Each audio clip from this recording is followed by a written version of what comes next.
Ito yung bahay nila Father Burgos, ma'am. Yung isa sa Gumborsa po. Ah, yung tatlong pare. Opo. Saka sa right side niya, birthplace ni President Elpidio Quirino.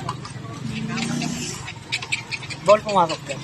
Pwede sana sir, kaso cut off na. Ah, Hanggang 4:30 lang po sila. saan ang entrance mo? Wala po, dito po.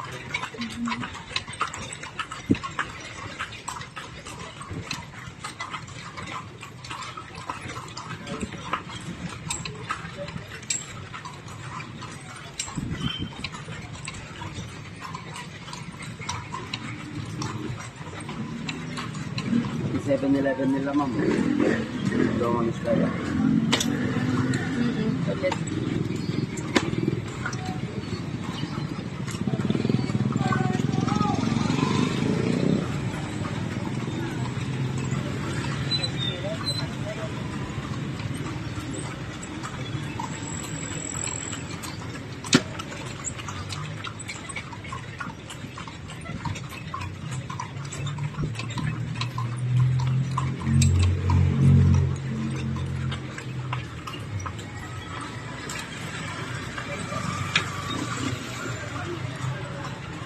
May ATM pala dito, no?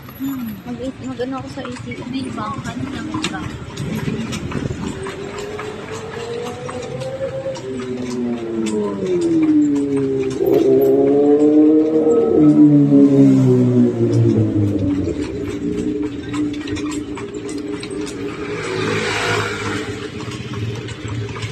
Buti sir, hindi sensitive yung pandinig ng mga kabayo. Meron yung ganun, ma'am, yung natatakot sa mga malakas na ingay. Pero ito sanay na. Ang kinatatakutan niya ito yung, yung malaking truck. Umiilag talaga siya.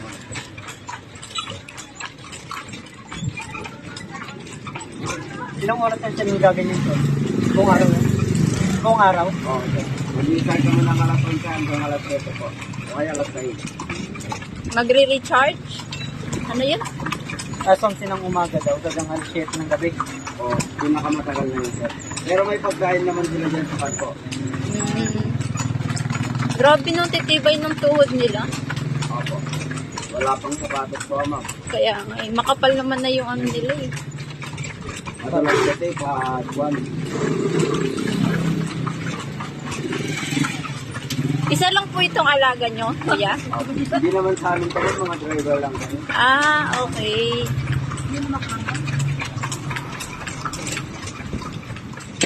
Ate sa inyo, sir. Oo.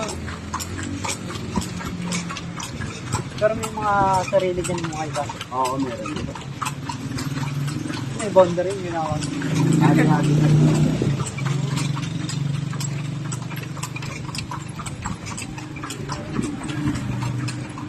Ang kulit, no?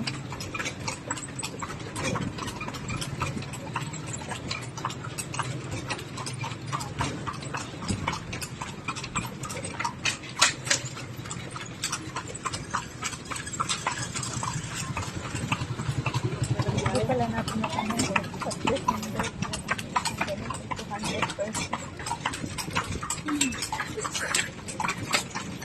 Kabahan.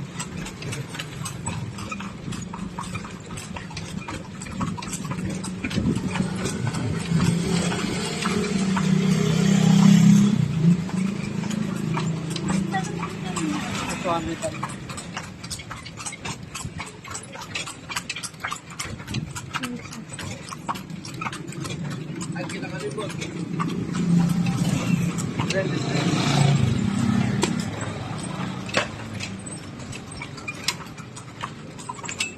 Ito yung gawaan ng mga jar, sir. Mga jar? Mga battery na ito. Ah, okay. Ah, dyan pala yun. Oo, ma'am. Masyado na kasi late, ma'am. Sana sumakay kayo mga alas 4 para pwede yung tignan yung gumagawa dito. Late na rin kami sir nakarating. Pauwi na rin ba kayo ngayon, ma'am? Pauwi na rin po. Alas 6, ano na kami? Lakad-lakad na lang kayo sa kalye mamaya po.